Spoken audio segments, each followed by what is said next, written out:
아직도 자리가 있나이다. 아직도 자리가 있나이다. 저희가 이 고난 주간을 지킬 수 있다는 것은 하나님의 은혜라고 생각되고요. 우리가 하던 일을 멈추고 십자가의 그 의미와 경건하게 살고자 하는 삶을 돌아보는 것은 그리스도인으로서 마땅히 해야 될 의무고 마땅히 해야 될 일이라고 생각합니다. 예배당에 나오지 못하셔도 각자의 자리에서 골방 기도가 있으니까 자기 자리에서 할 수 있게 되길 바라고, 오실 수 있는 분들은 시간을 정해야 하는 시간이니까 그렇게 참여할 수 있게 되길 바라고요. 다음 주는 부활절인데 마침 오늘 말씀이 이 잔치에 대한 말씀이라 연결해서 말씀을 드리도록 하겠습니다. 먼저 본문의 말씀을 14장 7절로 가겠습니다. 오늘 세 가지 잔치가 있는데 첫 번째 잔치는 청함을 받은 사람이에요. 어떤 사람이요? 청함을 받은 자, 사람. 청함을 받은 사람. 어떤 자리에 청함을 받았다는 거죠? 첫 번째 잔치인데 14장 7절을 읽어보겠습니다. 청함을 받은 사람들이 높은 자리 택함을 보시고 그들에게 비유로 말씀하여 이르시되. 자, 청함을 받았다는 것은 어떤 식사 자리에 초대를 받은 거죠. 식사 자리에 초대를 받았는데 날 초대하는 게 당연하지, 나를 초대하지 않으면 누굴 초대해, 이러한 태도의 사람인 거예요. 아마도 청함을 받은 사람은 바리새인과 율법사들이었고 당시의 지도자들이죠. 그들은 생각할 때 모든 자리에 나는 초대를 받을 수 있는 자격이 있는 사람이라고 생각을 했고, 초대를 받았을 때 항상 내가 앉을 자리는 높은 자리라고 이렇게 인식을 하고 있는 사람이었어요. 초대를 했는데 딱 초대라고 딱 보니까 벌써 높은 자리에 앉아 있는 거죠. 예수님이 그걸 보면서 하시는 말씀이 10절, 청함을 받았을 때 차라리 끝에 앉아라. 그러면 너를 청한 자가 와서 너에게 버시오 올라 앉으라 그러면 내가 높아지지 않겠냐. 혹시 나보다 높은 사람이 올 수도 있으니까, 그래서 청함을 받을 때 높은 자리에 앉지 말고 낮은 자리에 앉아라. 이것을 예수님이 교훈하시면서 잔치의 이야기가 시작이 되는 거예요. 여기서 말씀드린 청함을 받은 자는 나를 초대하면 누굴 초대해? 당연히 나를 초대해야지. 이제 그런 당연하다고 생각되는 사람이에요. 내 인생에서 높고 낮으면 내가 정하는 게 아니라 주님이 정하시는 거예요. 초대한 주인이 그 잔치의 자리를 배치하거든요. 그러니까 스스로 높은 자여도 이 잔치의 내용이 다를 수 있잖아요. 그러니까 내가 잔치집에 갈 때 항상 겸손한 마음을 잊으면 안 된다 하는 말씀이 교훈의 시작인데, 이 교훈의 시작을 우리에게 하신 말씀은 하나님의 나라는 마치 잔치하는 집과 같아서, 그 잔치에 초대를 하는데 바리새인들은 항상 나는 당연히 초대받는다고 생각한 거예요. 이 바리새인과 유대인들에게 어떤 마음이 있었는가? 우리는 아브라함의 후손이라고 생각하잖아요. 아브라함의 후손은 이 이스라엘의 시작이고 믿음의 시작이기 때문에 우리가 그 잔치에 초대 안 받으면 누가 초대를 받아? 우리는 당연한 거지. 자신이 초대받는 것을 당연하다고 생각했던 이 사람들에게 초대를 받을 때 어떤 마음을 가져야 되는지를 말씀하는 거예요. 사랑하는 여러분, 나를 모든 초대하는 자리에 당연하다고 생각하면 안 되고 감사하게 받을 수 있게 되길 바랍니다. 자, 내가 당연한 게 아니라 감사한 거죠. 나를 초대하여 준 분에게 감사해야 되는데 바리새인들은 당연하다고 생각을 했던 거예요.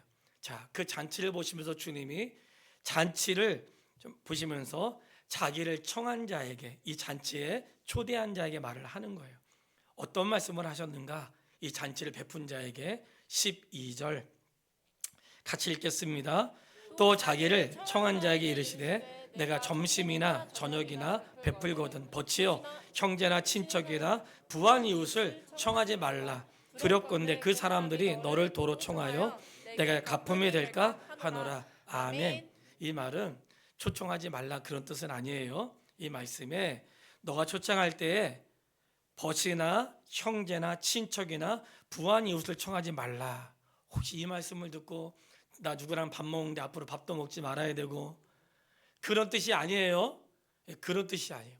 이건 그런 뜻이 아니라 오늘 내가 밥 샀으니까 다음에 너가 사, 그런 걸 하지 말라는 뜻이 아니라 잔치를 초대하는 사람이 초대할 때 어떤 마음으로 초대해야 되는지를 말하는 거예요. 내가 오늘 밥 샀으니까 다음에 저 사람이 사주겠지, 그런 마음으로 초대하지 말고 오늘 내가 샀으니까 다음에 너가 사.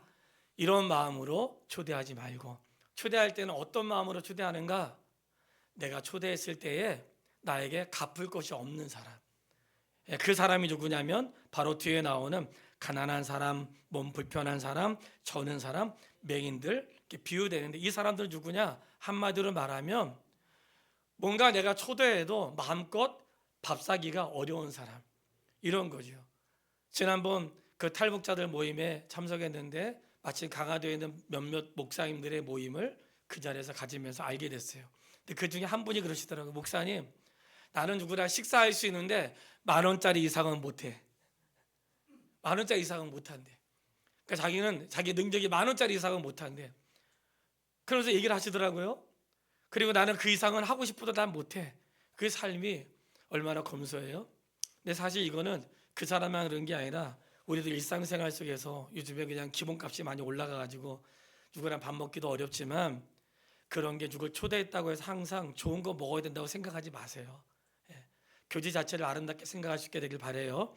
자, 그런데 오늘 주님의 말씀은 교제하고 성도가 교제하고 살아가는 것을 하지 말라는 뜻이 아니라 어디에 마음을 두어야 하는가. 13절 같이 읽겠습니다. 잔치를 베풀거든 차라리 가난한 자들과 몸 불편한 자들과 저는 자들과 맹인들을 청하라. 그리하면 그들이 갚을 것이 없으므로 내게 복이 되리니 이는 의인의 부활 시에 내가 갚음을 받겠습니다 하시더라. 아멘. 자, 누구에게 잔치를 베풀라고 했어요? 가난한 사람들, 몸 불편한 사람들, 저는 사람들, 맹인들. 놀랍게도 지금 말씀한 이 사람들은 바리새인들이 죄인으로 규정한 사람들이에요. 바리새인들이 죄인으로 규정했기 때문에, 또는 부정한 사람 규정이라고 규정했기 때문에 우리와 함께 어울릴 수 없는 사람으로 규정한 사람들이에요. 그러니까 그들은 초대하지 않았죠. 왜냐하면 우리하고 어울릴 수 없는 사람이기 때문에. 이 사람들은, 바리새인들이 초대하지 않는 사람들이에요. 예수님은 세리와 죄인을 식사에 초대했지만 그들의 식탁에는 그들을 초대하지 않았습니다. 그런데 예수님이 너희가 초대할 때에 가난한 자들, 몸 불편한 사람들, 저는 사람들, 맹인을 초대하라고 한 것은 예수님을 그 자리에 초청한 자에게만 하신 것이 아니라 하나님의 나라가 그와 같다는 거예요. 그럼 주님이 우리를 초대하셨는데 다 우리 어떤 사람들이에요?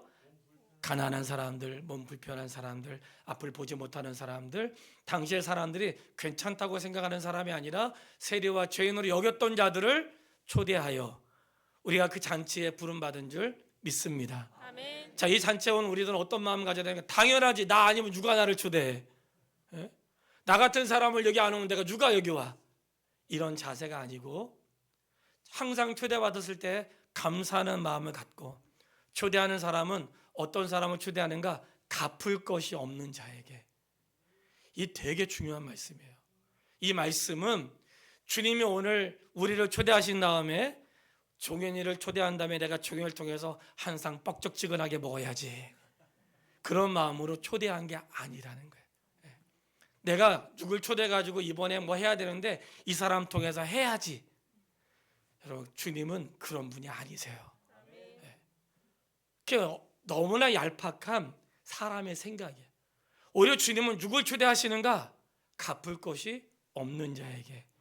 이 말씀은 우리를 초대한 다음에 우리 있는 거 그냥 재능도 뽑고 돈도 빼고 뭐 있는 거 다 뽑아가지고 나를 왜 써야지, 얄팍한 생각이에요.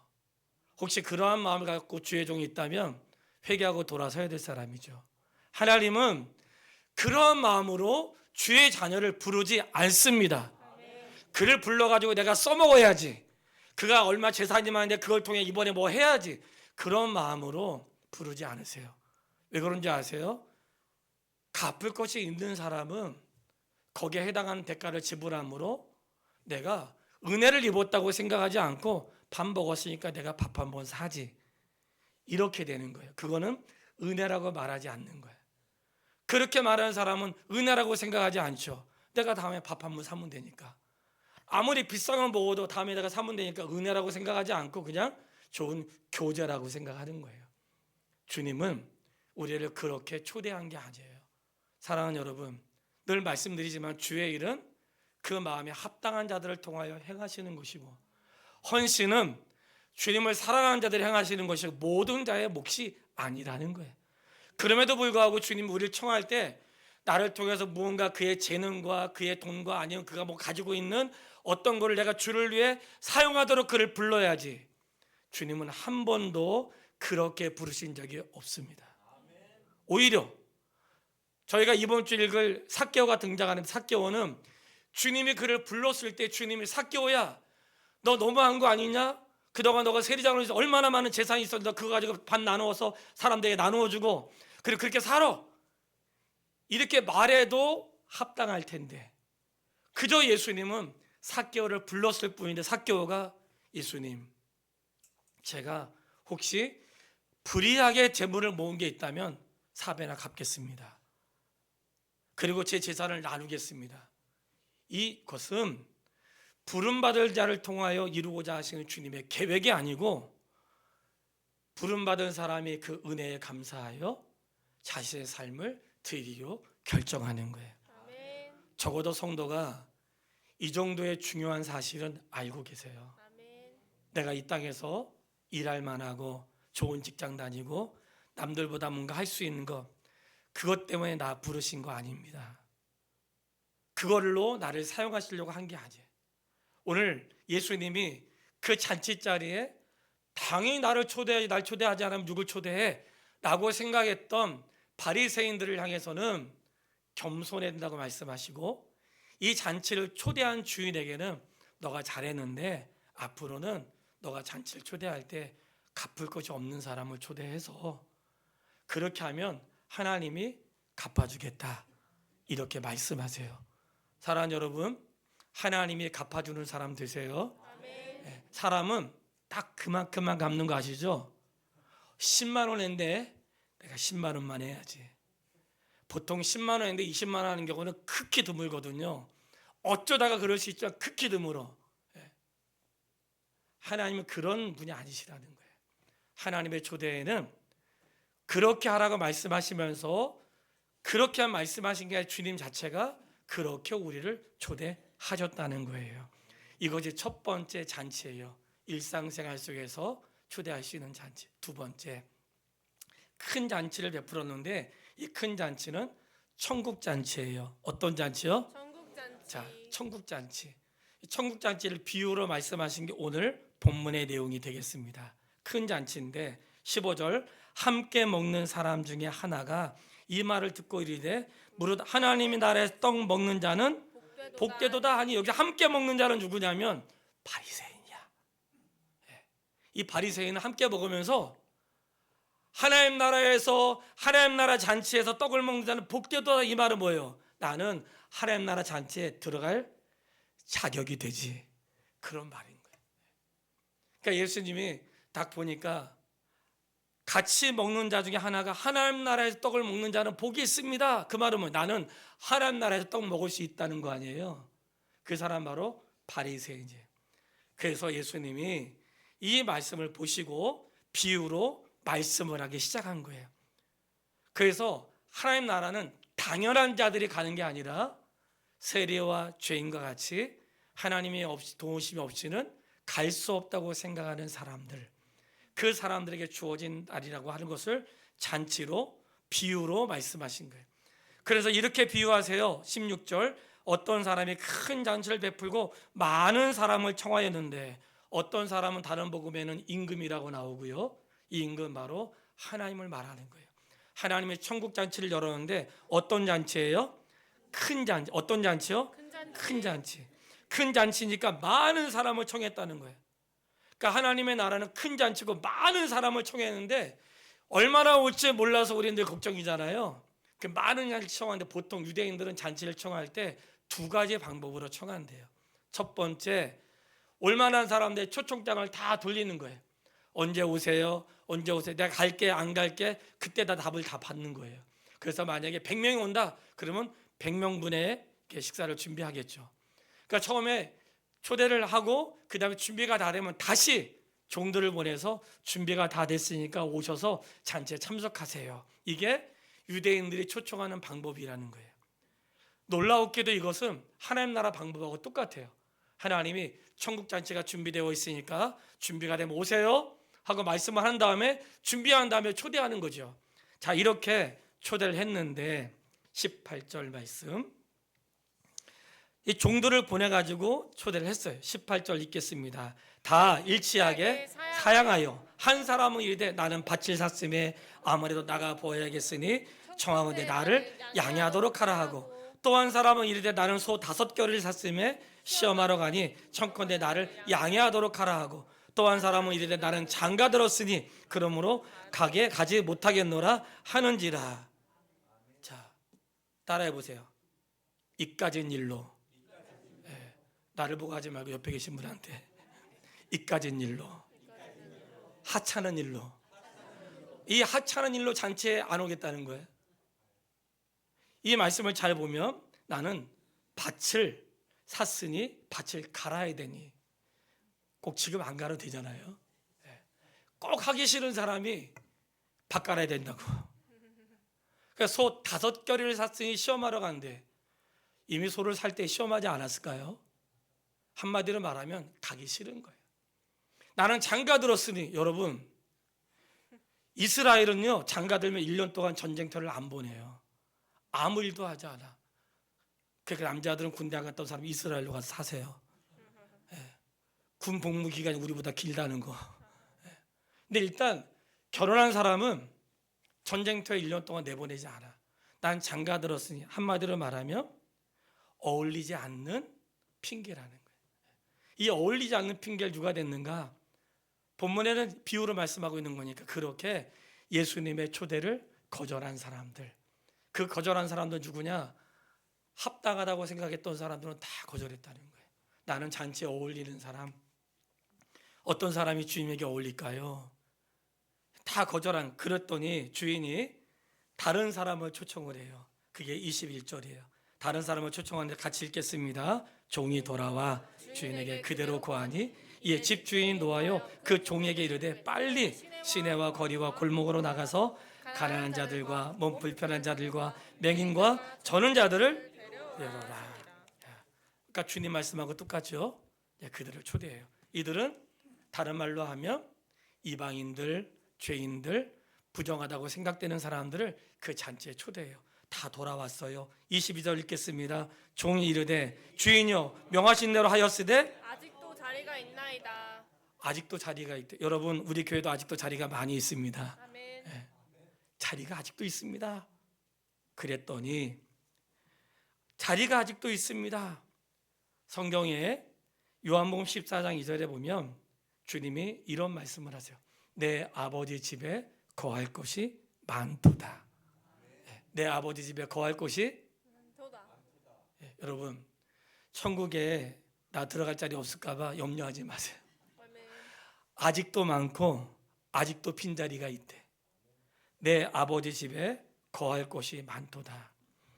이 땅에서 우리가 어떻게 살았는지 모르지만 아버지 집에는 거할 곳이 많이 있습니다. 처음 초대한 자들은 거절했죠. 여러분, 잊지 마세요. 잔치를 준비했는데 초대한 사람이 오지 않았어. 세상의 잔치에는 실족할 수 있고 망할 수 있는데, 하나님 나라 잔치는 초대한 자가 오지 않았다고 하여 잔치가 축소되거나 잔치가 부끄럽거나 문을 닫지 않습니다. 하나님 나라는 축소되지 않는다는 거예요. 이게 바로 우리 성도가 가져야 될 신앙의 근본이에요. 하나님 나라는 누가 가고 누가 오지 않았다고 해서 작아지거나 문을 닫아야 되는 상황이 생기질 않아요. 주님이 다른 자들 초청을 한 거예요. 초청했는데도 아직도 자리가 있대요. 그 다음 하시는 말씀을 우리가 들어야 돼. 이제 이게 우리에게 하시는 말씀이에요. 23절로 먼저 23절 읽겠습니다. 23절 주인이 종에게 이르되 길과 울타리로 가로 나가서 사람을 강권하에 데려다가 내 집을 채우라. 자, 사람을 강권하에 데려다가 내 집을 채우라. 여러분, 이런 얘기 전도잔치에서 많이 들어보셨죠? 강권하고 강권하에 데려다가 내 집을 채우라. 강권하다는 것은 무조건 끌고 오라는 말이 아니고요. 그냥 누구 말도 안 되면 멱살 잡고라도 와 그러잖아요. 그렇게 하면 큰일 나. 오다가 딴 데로 갈 가능성이 있고 와서도 그냥 나갈 가능성이 있어요. 강권하여 데려오라, 이 말씀은 설득하라는 거. 설득. 어떻게 설득해요? 친절하게, 미소를 지으면서 그렇게 설득하라는 거예요. 강권하다는 것은 억지로 너 오늘 뭐 안 가면 오늘 밥 안 줘, 뭐 이런 거 말고, 뭐 안 하면 뭐 안 할 거야. 주님이 우리를 그렇게 부르진 않으셨잖아요. 주님 그래야지 않아요. 강권하여라고 하는 말은 설득하라는 거예요. 얼마나 좋았으면 그에게 또 권하고, 얼마나 좋았으면 권하겠어요. 설득해서, 이게 오늘 우리가 해야 될 일인 거예요. 오늘 성도는 어떻게 하는가? 설득하는데 어떻게 설득하는가? 내가 너무 좋아서 설득해서 그 자리를 채워가는 것. 이것이 영혼을 위한 일이고 하나님 나라의 그 자리에 초대하는 거라는 사실을 기억할 수 있게 되기를 바랍니다. 제가 오늘 말씀을 금요일날 금요기도라면 잠깐 지나가듯이 말씀드렸는데 아마 못 들은 분도 있을 것 같아서, 여러분, 우리가 영혼을 구원한다는 것은 밖으로 나가서 모르는 사람을 전도하는 것만 구원하는 게 아니에요.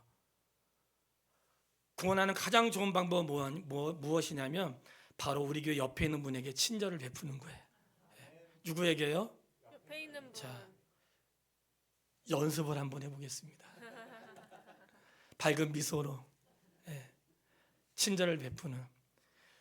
교회에 오신 분들은 전부 다 신앙생활 하는 분이잖아요. 그러면 교회 오신 분들에게 미소를 보내야 되겠어요? 아니면은 다른 표정을 해야 되겠어요? 미소를 보내야겠어요. 미소만 보내도 이게 친절을 베푸는 행동이 되는 거거든.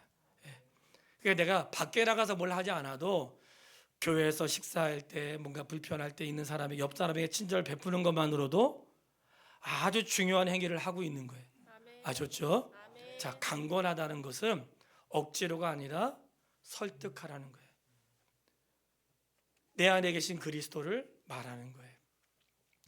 그런데 또 하나의 잔치가 있는데, 이 잔치는 세상에는 있지 않는 잔치예요. 어떤 잔치인가? 누가복음 15장은 잃어버린 걸 찾는데 100마리의 양 중에서 잃어버린 하나, 10개의 드라크마 중에서 잃어버린 동전 하나, 두 아들 가운데 잃어버린 한 아들을 찾는데, 이 세 비유가 똑같이 찾은 다음에 뭘 하냐면 잔치를 해요. 이 세상에서 이런 잔치는 없어요. 누가 반지 잃어버렸다 찾았다가 잔치하신 분 손 들어보세요. 아무도 없잖아. 이런 잔치는 없는 거예요. 세상에 없는 잔치인데 이 잔치는 어디에 있냐면 하나님의 교회에 있는 잔치예요. 아멘. 이 스토리는 많이 알고 있기 때문에 제가 요약하여 말씀을 드리겠습니다. 첫 번째 비유는 100마리의 양이 있는데 그 중에 하나를 잃어버린 거예요. 근데 잃어버렸는데 여기서 잃은 양이라고 말할 때 잃은 양은 그냥 무지하고 어리석어서 다른 길로 간 양이에요. 보통 양은 꽁지와 목자 음성을 듣고 가는데 때로는 미련하고 잠깐 정신이 혼미해서 아니면 그냥 놓쳐서 어떤 모양이든지 길을 잃어버린 양인 거예요. 근데 길을 잃어버린 양인데 자신의 미련과 어리석음으로 그 길을 잃어버린 거죠. 그 잃어버린 양을 찾기 위해서 놓고, 근데 이 어떻게 찾게 되는 비유를 보면 그냥 쉰 게 아니고 방목을 하잖아요. 저녁에 집에 불러가지고 그 숙소로 갈 때 양의 무리로 들어갈 때 한 마리, 두 마리, 세 마리 쉰단 말이죠.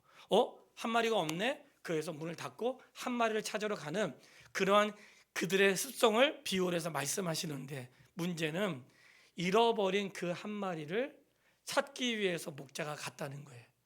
자, 잃어버린 자는 스스로 돌아올 수 있어요, 없어요? 없어요. 없어요. 찾는다는 것은 잃어버린 자는 스스로 돌아올 수 없어요. 그래서 주의 자녀들이 찾는 거예요. 찾아서 강권하는 것은 스스로 올 수 없기 때문에 그에게 이야기하는 거예요. 이것이 잃은 양의 비유예요. 두 번째, 10드라크마. 10개 중에서 하나를 잃어버렸대. 보통은 이 비유를 할 때 10개는 하나의 드라크마는 한 사람의 하루의 품삯으로 보통 생각하는데, 이 10개의 드라크마가 중요한 거는 결혼 지참금이라든지 10개를 꿰가지고 반지나 목걸이처럼 세트로 만든 거죠. 이거보다 비싼 것도 훨씬 많이 있겠지만 가치가 다른 거죠. 그런데 10개에서 하나를 잃어버렸어.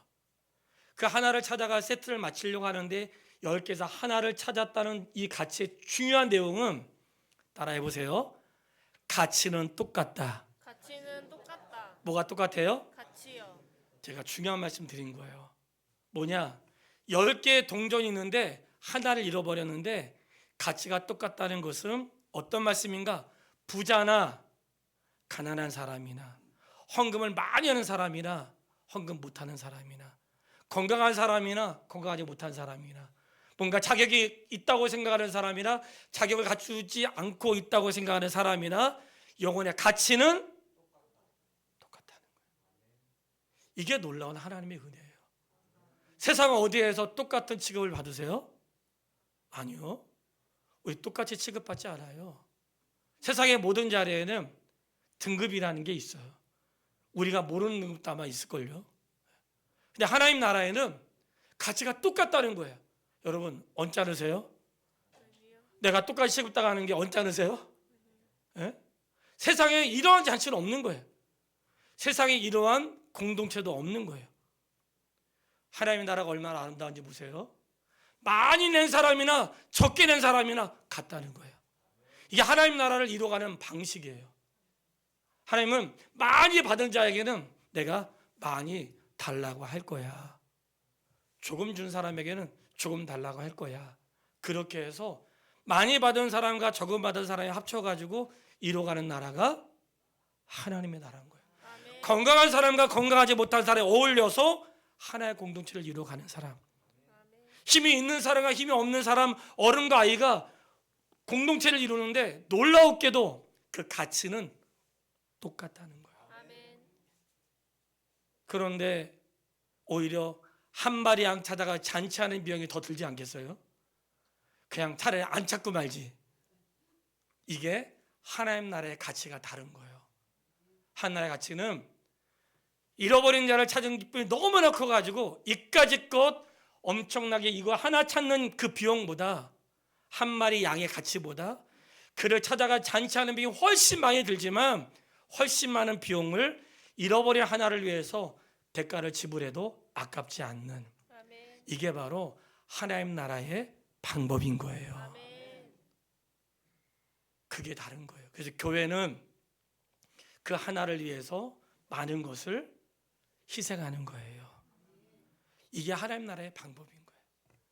두 아들이 나오는데 이 아들은 두 아들은 맏아들과 둘째 아들이 집 나갔잖아요. 그냥 나갔으면 얼마나 좋아요. 집에 있는 재산 다 자기가 받을 거 다 받고 물려받을 거 다 받고 그리고 아버지 살아계신데 재산 다 받아가지고 나갔던 아주 버릇이 없는 아들이죠. 그래 나가서 잘 살면 좋은데 어떻게 살았어요? 허랑방탕하게 살았다. 어떻게 살았다고요? 호랑방탕. 성경에 허랑방탕하게 살았대. 분명히 나와 있어. 허랑방탕하게 살았다고. 15장 13절. 어떻게 살았다고요? 허랑방탕하게 살았어. 그리고 그 재산을 낭비했대요. 야, 근데 굉장히 기본적인 소식이 있는 거야. 14절. 그 나라에 흉년이 들어 그가 비로소 궁핍한지라. 쌤통이죠. 내 언젠가 그런 날 올 줄 알았어. 권선징악. 예? 우리 그런 마음 가질 수 있잖아요. 놀라우게 아버지에게 그런 마음이 없어요. 아멘. 신기하죠. 놀라웠게도 아버지에게 그런 마음이 없으신 거예요. 아니 아버지가 살아있는데 재산을 물려받은 것 자체가 아버지를 욕되게 하는 것이고 그 돈 가지고 가서 잘 살아야지. 방탕하게 살아? 그리고 다 잃어버려요. 나와 아무 상관없는 사람은 전부 다 뭐라고 하냐면 쌤통이라고 한다지. 마땅히 그럴 줄 알았어요. 그런데 성경 어디에도 쌤통이라고 말하고 있지 않다는 거예요. 참 놀라운 은혜죠. 그런데 이 방탕한 자가 어떻게 사나 보세요. 오늘 주님을 떠난 자들의 사는 모습인데 15절 그가 그 나라 백성 중 한 사람에게 붙여 사니 그 나라 백성 중에 한 사람에 붙여 살았다는 것 종으로 살았다는 건데 하나님의 아들로 산 사람이 세상에 종으로 살고 있는 것으로 비유되고 있는 거예요. 돼지를 치었다는 것은 돼지는 이스라엘 백성들에게는 부정한 거잖아요. 거룩하게 살아야 될 백성이 부정한 짓거리 하면서 살고 있다는 거야. 예, 세상에 붙어가지고. 이해가 되세요? 하나님의 자녀가 하나님 씨로 떠났으면 잘 살아야지. 그렇게 살지 못하고 세상에 붙어가지고 부정한 거 하면서 하나님 기뻐하지는 일 하지 않으면서 그렇게 살아가는데 그것도 제대로 못 먹고 있네. 그때에 내가 돌아가야 되겠다 하고 돌아가려고 생각했는데 돌아가게 된 가장 중요한 동기가 17절에 있어요. 내가 돌아가야 되겠다고 생각했다 가장 중요한 동기 17절 읽겠습니다.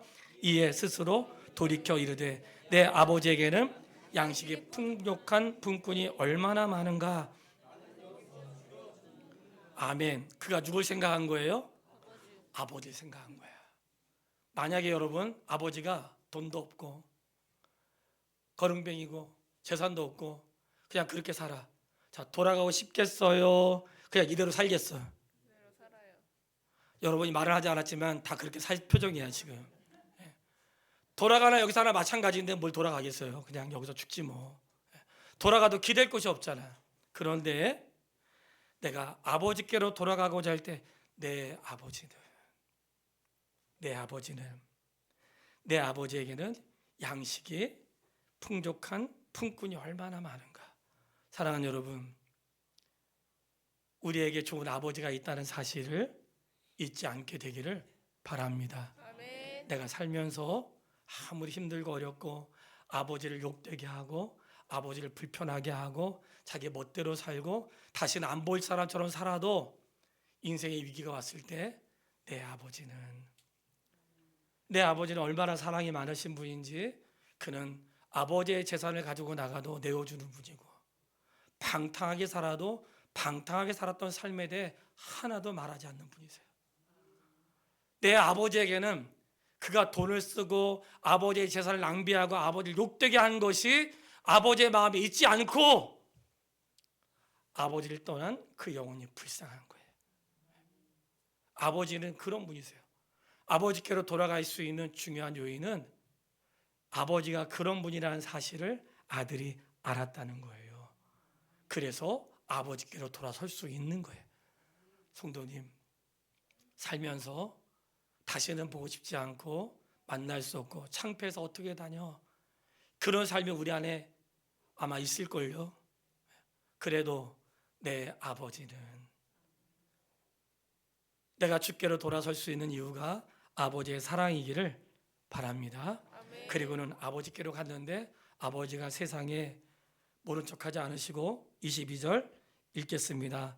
아버지는 종들에게 이르되 제일 좋은 옷을 내어다가 입히고 손에 가락지를 끼우고 발에 신을 신겨 그리고 살찐 송아지를 끌어다가 잡으라 우리가 먹고 즐기자. 즐거워하자. 아들에게 옷을 입히고 손에 가락지를 끼우고 신발을 신겼대요. 자 퀴즈 내겠습니다. 오늘 설교 제목이 뭐예요? 아직도 다리가 있나이다. 그새 잊어버리신 거예요? 오늘 설교 제목이 뭐라고요? 아직도 자리가 있나이다. 여러분, 아들이 집 떠날 때는 아들의 자리가 없는 줄 알았어. 나는 떠났으니까 난 이 집 자식 아니야. 집 나갈 때 뭐래서 아빠 호적에서 파세요. 나 더 이상 아빠 자식 아니야. 그러고 나왔겠죠? 그러면 그 자녀가 없어야 되잖아. 세상에 아직도 자리가 있나이다. 아직도 아들의 자리가 있더라고요. 적어도 그랬으면 아버지가 그 자리를 채웠겠죠. 여러분, 그분이 바로 하나님 아버지세요. 아멘. 아직도 나를 그는 종으로 왔지만 종으로 여기지 않으시고 아들로 받으시고 호적을 팠는지 뭘 했는지 알 수 없지만 아직도 나의 자리가 거기 있다는 것은 아버지의 100% 은혜지요. 아직도 자리가 있어요. 성도님, 내가 방황하고 인생에 위기가 왔을 때 나는 떠났지만 아버지에게는 여전히 그 자리가 아들로 있다는 사실이 놀랍지 않으세요? 그리고 돌아온 나에게 묻지 않으시는 하나님, 이게 바로 세상에는 없는 하나님 나라의 잔치라는 거예요. 이 잔치의 모형이 하나님의 교회여야 하고 교회는 바로 그 잔치의 작은 모습이어야 하는 거예요. 그래서 24절 내 아들은 죽었다가 다시 살아났으며 잃었다가 다시 얻었노라. 다음 주가 부활절이거든요. 부활절은 바로 죽었다가 살아난 것을 경험한 날이고 잃었다가 찾은 것을 회복한 날인 것 아시죠? 아멘. 우리가 그런 마음 갖고 준비하기를 바라고, 안타까운 것은 이 잔치에 참여하지 못하는 자가 있었으니 그 자는 바로 맏아들이었다는 거예요. 그 큰아들은 이 잔치에 들어오지 않았어요. 왜 들어오지 않았는가? 아버지가 집 나간 아들을 용납했다는 것이 언짢아서 들어오지 않았고 그와 같은 자리에 있기를 원하지 않았어요. 그런데 아버지의 말씀을 들어보세요. 결론의 말씀 32절 읽겠습니다. 이 내 동생은 죽었다가 살아났으며 내가 잃었다가 얻었기로 우리가 즐거워하고 기뻐하는 것이 아멘. 여러분 마땅합니다. 아멘. 마땅한 거예요. 이 잔치에 초대받은 자 바로 우리라는 사실을 잊으면 안 돼요. 내가 그 잔치에 간 것을 마땅하다고 생각하면 안 돼요. 오늘 초대받은 잔치에서 주님은 함께 식사로만 끝나지 않으시고 하나님 나라의 잔치를 말씀하셨고, 하나님 나라의 잔치는 바로 잃어버린 자를 찾는 것이라고 말씀하시면서 세상에 없는 또 다른 잔치를 말씀하셨는데, 잃어버린 자 한 사람을 찾기 위해 엄청나게 많은 에너지와 물질이 들어갔을 텐데 그거를 비교하지 않고 찾았을 때 그 기쁨과 감격을 함께 누린 잔치가 있었다는 거예요. 그리고 우리는 이 말씀을 통해 알죠. 하늘에서는 잃어버린 자가 돌아왔을 때 하늘에 어떤 잔치가 있다는 사실을 말씀을 통해 알잖아요. 성도는 누군가? 바로 잃어버린 자였고 우리가 왔을 때 그렇게 잔치를 베푸신 하나님의 은혜를 우리가 입고 있습니다. 사랑하는 여러분, 우리의 관심이 어디에 있었는가? 잃어버린 자들, 길 잃어버린 자들, 떠난 자들. 인생의 무게는 같은 거예요. 건강한 사람도 아픈 사람도 부유한 사람도 가난한 사람도 무게는 같아요. 주님의 저울은 다르지 않습니다. 의인과 죄인의 저울도 다르지 않습니다. 그 아름다움이 우리 교회 공동체 안에서 일어나고 서로 살아가는 가운데 하나님의 나라를 이루어갈 수 있게 되길 바라고요. 바로 고난주간은 그 잔치를 위해 주님이 희생의 제물이 되신 거예요. 그래서 우리가 그 잔치에 그 음식을 먹고 잔치에 참여하는 기쁨을 누리게 된 것입니다. 한 주간 동안 내 영혼이 그런 합당한 자가 될 수 있도록 잃어버린 영혼을 위해서 이번 선교를 위해서 기도하면서 온라인으로 또는 새벽에 다양한 모습으로 참여할 수 있게 되기를 주님의 이름으로 축복합니다. 아멘. 아버지 하나님, 저희를 그 자리에 불러주셔서 감사합니다. 세상에 없는 잔치, 하나님 나라의 잔치가 바로 아버지께 있음을 감사합니다. 우리 교회가 그 잔치를 이루어가는 작은 공동체가 될 수 있도록 인도하여 주시고 영혼의 가치가 똑같다는 것 잊지 않게 하시고 잃어버려선 그 사람을 위해서 많은 걸 잃어버릴지라도 아깝지 않는 삶의 축제가 날마다 이 제단을 통해 일어날 수 있도록 인도하여 주시옵소서. 사랑합니다. 예수님의 이름으로 기도했습니다. 아멘.